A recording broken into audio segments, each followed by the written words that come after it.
ہم سب جانتے ہیں ڈاکٹر ذاکر نائک کتنے اچھے اخلاق کے مالک ہیں۔ جب سے پاکستان میں آئے ہیں ان سے ہر بندہ ایسے ایسے سوالات کر رہا ہے جس کا ڈاکٹر ذاکر نائک بہت ایک اچھے طریقے سے جوابات دے کے ان کو اطمینان دے رہے ہیں۔ آپ نے کچھ ویڈیوز میں دیکھا کہ کیسے کچھ کم عمر بچے ان کو بولا جائے گا، وہ ڈاکٹر ذاکر نائک سے آ کے ایک قسم کا ڈیبیوٹ کرنے کی کوشش کر رہے ہیں، جبکہ ان کو بولا گیا کہ صرف سوال کریں، وہ آگے سے بحث شروع کر دیتے ہیں، جس پہ ڈاکٹر ذاکر نائک پاکستان میں آنے سے بہت غصہ بھی ہیں اس وجہ سے کہ پاکستان کے لوگوں میں صبر نہیں ہے، بالکل صبر نہیں ہے۔ ابھی وہ سوال کرتے ہیں، ڈاکٹر ذاکر نائک جواب دینا شروع نہیں کرتے، آگے سے وہ دوبارہ کوئی نہ کوئی جو ہے نا بات چھیڑ دیتے ہیں۔ تو اس بات سے تھوڑا سا ڈس ہارٹ ہے کہ وہ پاکستان کے لوگوں میں صبر نہیں ہے۔ ابھی آپ یہ دیکھیں فل ویڈیو، تو اس کے بعد آپ مجھے کامنٹ میں بتائیں کہ کیا ڈاکٹر ذاکر نائک نے ان کے جو جوابات دیے ہیں وہ کیسے دیے ہیں، اچھے ہیں کہ نہیں، آپ کو اس سے اطمینان ملا کہ نہیں۔ تو چلے سٹارٹ کرتے ہیں ویڈیو کو۔ والصلاة والسلام علی رسول اللہ وعلی آلہ وصحبہ اجمعین، اما بعد، اعوذ باللہ من الشیطان الرجیم، بسم اللہ الرحمن الرحیم، واعتصموا بحبل اللہ جميعا ولا تفرقوا، رب اشرح صدری ویسر لی امری واحلل عقدۃ من لسانی یفقہوا قولی۔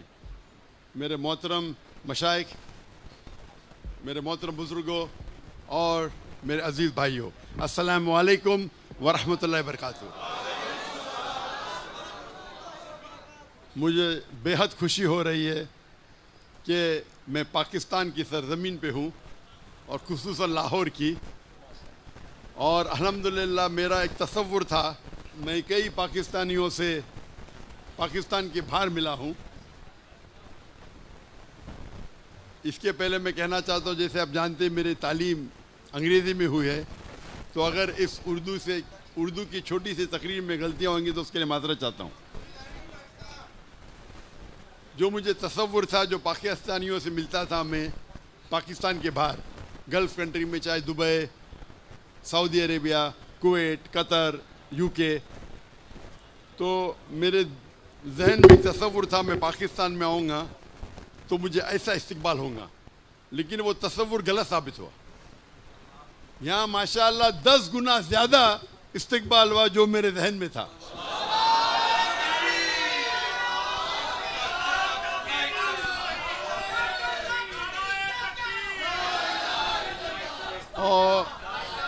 اور ایک بات کی جو خوشی ہو رہی مجھے، جو بہت خوشی ہو رہی ہے، کہ جتنے دیگر ہمارے مسلمان میں جتنے فرقے ہیں یا دیگر مذاہب ہے، اکثر لوگ نے مجھے ویلکم کیا۔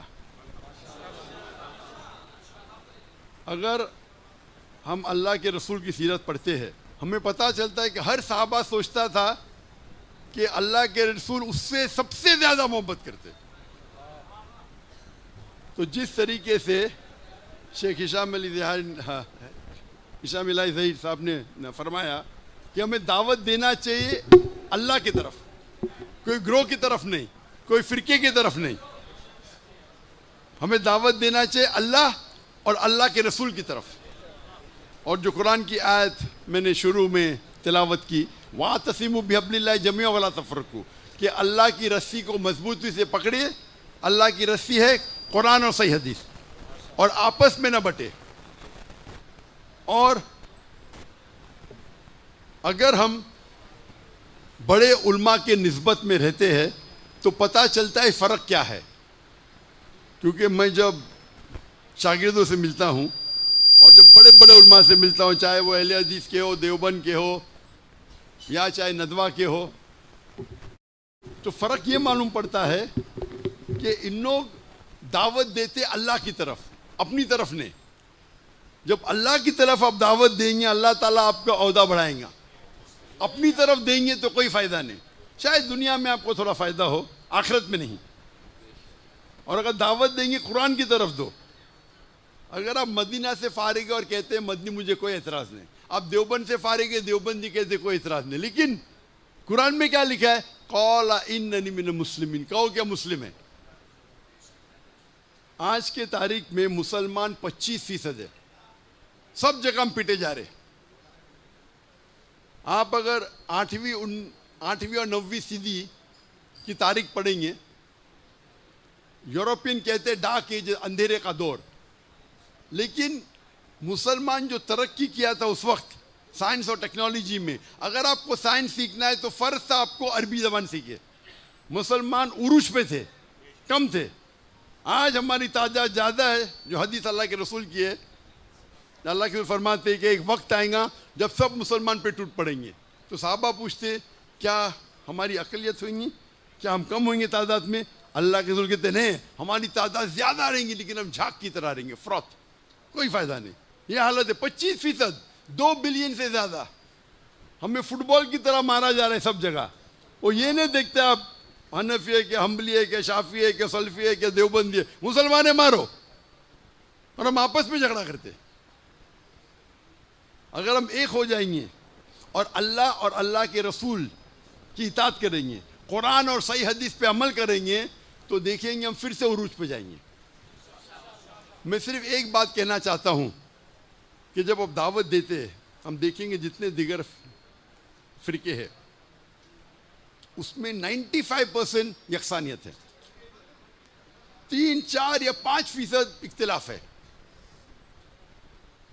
جو قرآن کی آیت ہے، ماسٹر کی آف دعویٰ، میں ہمیشہ کہتا ہوں، سورہ عمران سورہ نمبر 3 آیت نمبر 64، تعالوا الی کلمۃ سواء بین وبینکم، آؤ ہم اس بات کی طرف جو آپ اور ہم میں یکساں ہے. جب غیر مسلمان سے یہ فارمولہ استعمال کرتے، ہم مسلمان میں بھی اختلاف ہے تو فارمولہ استعمال کرو.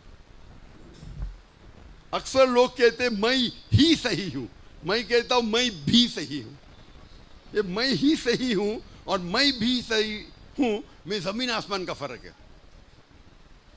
اور ایک بات آپ سمجھیے کہ آپ جب دعوت دیتے، کچھ چیز ہوتی ہے فرض، کچھ چیز ہوتی ہے افضل، مستحب. اکثر جو اختلاف ہے وہ افضلیت پہ ہے.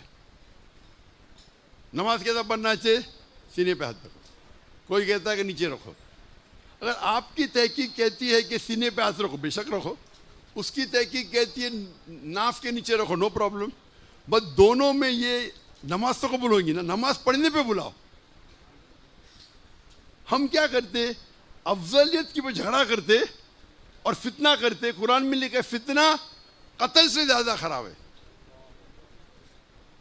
میں یہ نہیں کہتا ہوں کہ آپ جہاں آپ کو عمل کرنا ہے، میں عمل میں بہت شدت ہوں.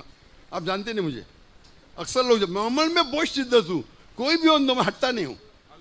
دیکھو پینٹ پہنتا ہوں، میرا ٹراؤزر ٹھکنے کے اوپر ہے. اختلاف ہے، کچھ کہتے کہ سنت ہے، کچھ کہتے فرض ہے. امام الذہبی کہتے ہیں گناہ کبیرہ نیچے رکھیں گے، تو میں مانتا ہوں گناہ کبیرہ ہے. میں لیکن ٹھوسوں گا نہیں. آپ کہتے سنت ہے، نو پرابلم، ارے سنت تو فالو کرو. اس پہ جھگڑا نہیں کروں گا، جھگڑا کروں گا توحید پہ.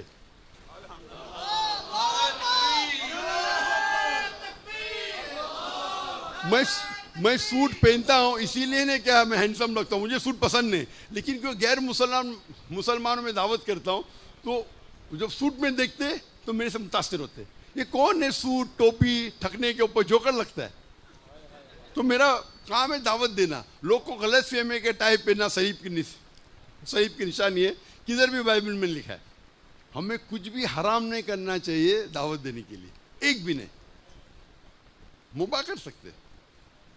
اور جب آپ دعوت دیتے ہیں، خصوصاً مسلمان کے درمیان تبلیغ کرتے ہیں، تو افضلیت پہ جھگڑا مت کرو. آپ عمل کرو. آپ کو لگتا ہے کہ سینے پہ ہاتھ ڈالنا صحیح ہے، آپ کبھی بھی نیچے مت رکھو. اس کو لگتا ہے نیچے ٹھیک ہے، اگر علمی ہو رہا ہے بھی کرو، بس جھگڑا مت کرو. اگر علم کے بارے میں کسی کو کہنا کہہ سکتے، میں بھی کہتا ہوں، لیکن میں پبلک میں ڈیبیٹ نہیں کروں گا. ہاتھ اوپر ماننا چاہیے، نیچے بات رفعتن کرنا چاہیے کہ نہیں کرنا چاہیے. نماز کرنے پہ ڈیبیٹ کروں گا. نماز کرنا چاہیے کہ اس پہ ڈیبیٹ کروں گا. رفعتن کرنا چاہیے کہ اس پہ ڈیبیٹ نہیں کروں گا. علمی بند کمرے میں نو پرابلم. تو جو چیز حرام اور حلال کامن ہے، تو ہم کیا کر رہے؟ ہمارا علمی جو